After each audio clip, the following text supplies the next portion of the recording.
The Tequila Worm by Viola Canales, Chapter 16, Saints at St. Luke's. Terry was on Brooke's bed, crying, and Brooke was saying, "Everything will be okay." I started to leave, but Brooke caught my arm and mouthed to stay. I went to my desk, took out Tia Petra's plastic cover notebook, and started writing my first letter home. After about 10 minutes, Terry left, still weepy. "She's something," Brooke said, sitting on her bed with her back against the wall. "What do you mean?" "Well, she's already obsessed about getting into one of the big three." "The big three?" "Yes, you know, Harvard, Yale, or Princeton." "Oh, is Terry a scholar?" "No," Brooke said, laughing. "She's average at best. Now, don't get me wrong, she's not dumb either, but she's, well, a headmaster's choice." "A what?" "She got in because her parents make a lot of money." "Oh," I blinked. "But why is she so obsessed about getting into the big three?" "Because she wants what she thinks comes with it." "What's that?"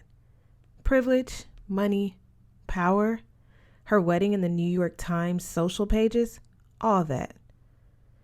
"But why was she crying?" "Well, Terry got dumped here. See, her parents are going through this messy divorce, and she wants to room with me because she likes my brother, Tiff, who's graduating this year." "I thought his name was Chris." Brooke started laughing. "His name is Christopher, but we've always called him Tiff. I don't know where Terry got Chris. Go figure." "I see," I said, thinking that there was a whole lot more I didn't see. And I had thought getting the 5 new dresses was going to be the hard part. The cantina doors flew open. It was Terry. "Hey, Sophia, I hear you're on a scholarship. Is that right?" "Yes." "And there's 3 other Mexican Americans on scholarship too?" "Yes." "So where are they?" "In the boys' dorm." "Oh," Terry said as she walked over to my bookcase and picked up the wooden crucifix with the bleeding Christ. "You're also Catholic, right?" "Yes." My head was starting to hurt. "Don't you think Mexicans are obsessed with death?" "Terry," said Brooke, taking the crucifix and putting it back. "And aren't parvenus obsessed with money and status and marrying old money?" Terry turned red and stormed out. "What's a parvenu?" I said. "New money, what Terry is all about." "Oh." I was more confused than ever, and school hadn't even officially started yet. The next morning, I woke to the sound of a loud, clanging bell. I thought about the student who'd been assigned the job of ringing the school bell for the entire week, for each wake-up, for each class, for chapel, for mail call, for breakfast, lunch, and dinner, and even for milk and cookies after evening study hall. We all had jobs. Mine were to clean room 24 every morning and to put out the student mail. Living by bells turned out to be only the first of a long string of surprises. There was a total lack of privacy. I realized that as I was dressing for my first dinner. Brooke seemed used to it, quickly slipping into a tan cotton dress with brass buttons and white pumps. I stood there in my jeans. I didn't mind being naked in my room at home with Lucy, but I didn't even know Brooke. Could I go change in one of the bathroom stalls? No. Why was I so modest? Because I was Catholic? Because I was Mexican? Both?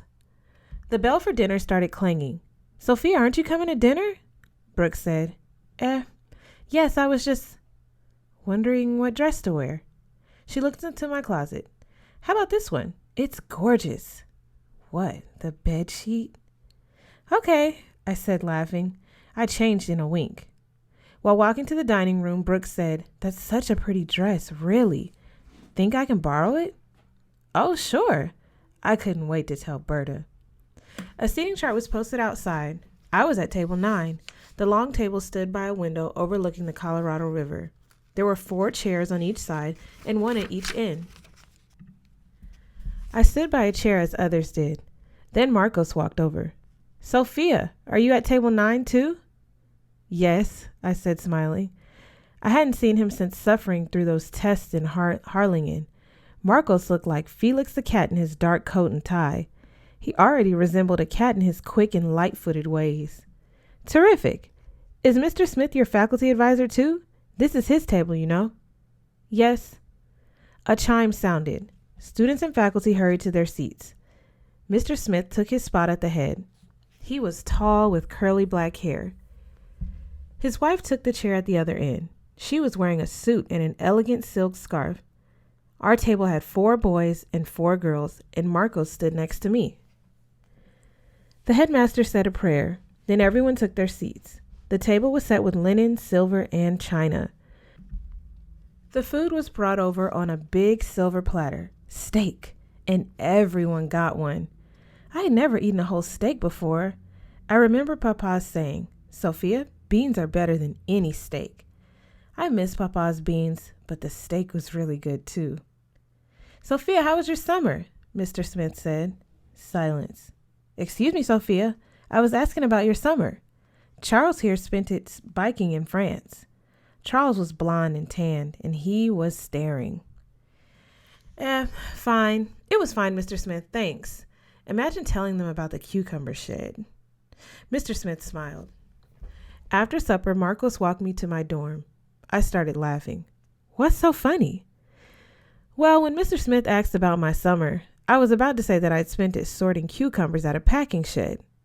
"Why didn't you?" "They would have choked on their steak, especially that Charles guy." Marcos laughed. "How's your dorm?" "Like a monk's cell. They should at least let us have a refrigerator. I'm going to starve before school even starts." "I have a big bag of empanadas and a box of Mexican chocolate. Want some?" "Ibarra's Mexican chocolate? Sweet or semi-sweet?" "Semi-sweet." "You said the magic words. I love that stuff." "But how are you going to make it? Hot plates aren't allowed." "Make it? I eat it by the disc. I used to eat 3 a day." I ran upstairs and brought Marcos 3 discs. Thank you. You don't know how happy you've made me." He unwrapped one and took a huge bite. "Wow, this stuff makes me feel like I'm back in McAllen." I laughed. "Have you met the other Valley students?" "Yeah, they're in my dorm. One is Paco from Brownsville and Carlos from Edinburgh, but that dorm is something else." "What do you mean?" "Well, the senior guys rule. Last night, this new 9th grader mouthed off to a senior guy. The next minute, he was outside naked, begging to be let in. The senior guys finally let him, but only after he apologized. How are things in your dorm?" "Okay, so far." Then the bell for study hall started clanging. Marcos ran to get his books, waving. My English class was in a room with a big round table with 11 chairs. Brooke sat next to me. She said, "Mr. Maxwell is brilliant, but tough, really tough." The door flew open and in stumbled a stooped man smoking a pipe and wearing a squash hat and a rumpled tweed jacket with a chocolate cocker spaniel at his side. Good morning, class. This is my dog, Hemingway. He loves, yes, really loves books, novels especially, and writing, reading. Well, you can learn a lot from Hemingway, my dog. But he's on a sabbatical, so he'll just be sleeping. Yes, sleeping there in the corner. Yes, The Great Gatsby, F. Scott Fitzgerald. Mr. Maxwell looked at his wrist, searched his pockets, opened his jacket, took off his hat. Lost my watch. Again. No matter. Class, listen up. You have exactly 45 minutes to write an essay on the significance of the green light in the Green Gatsby. Now go. We froze.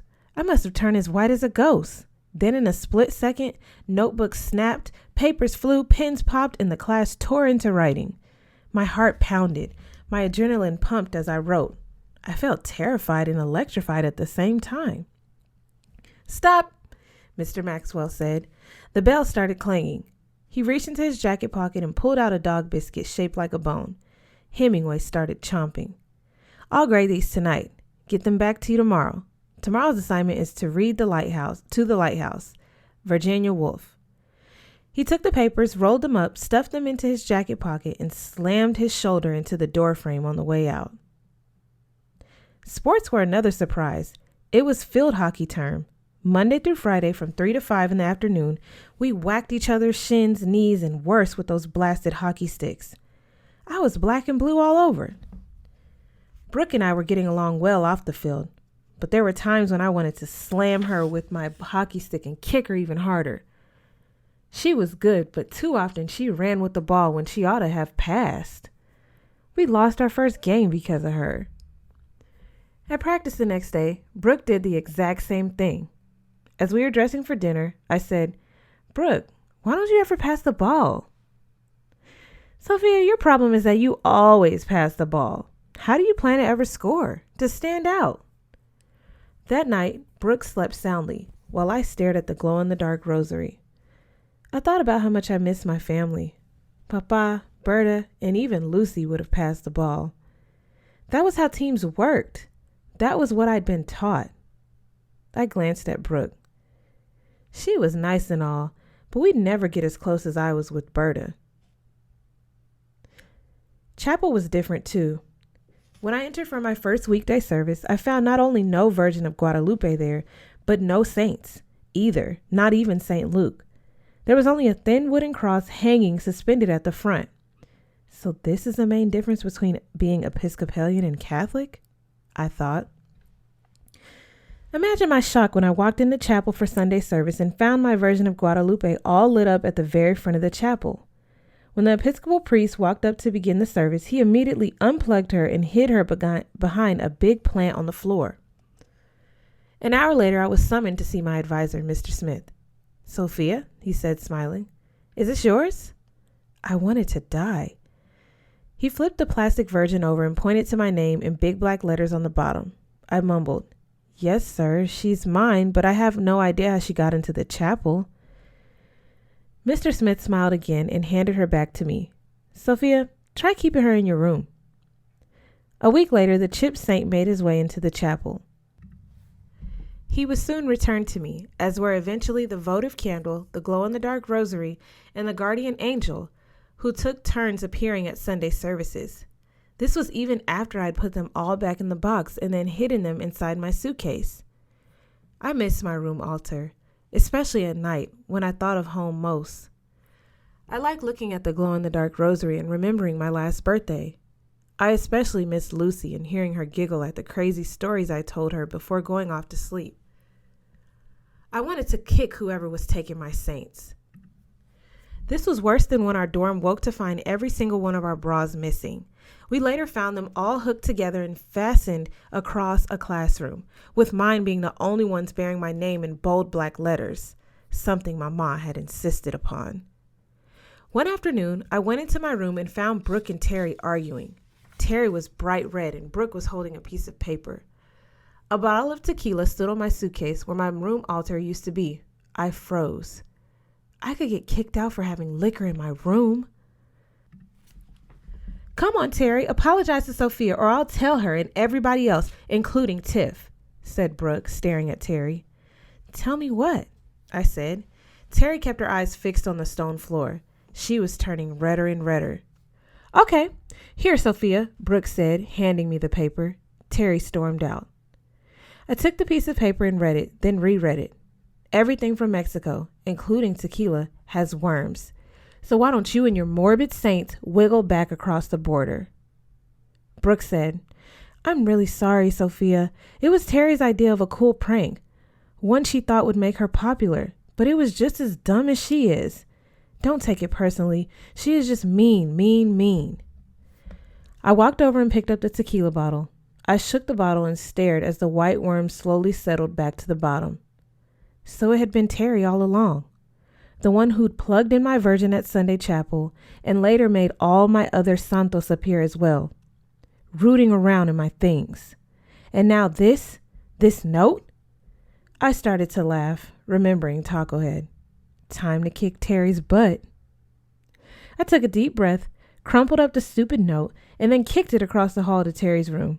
She was sitting on her bed, paging through a teen magazine. "Hey, Terry, my family didn't cross the border. It crossed us.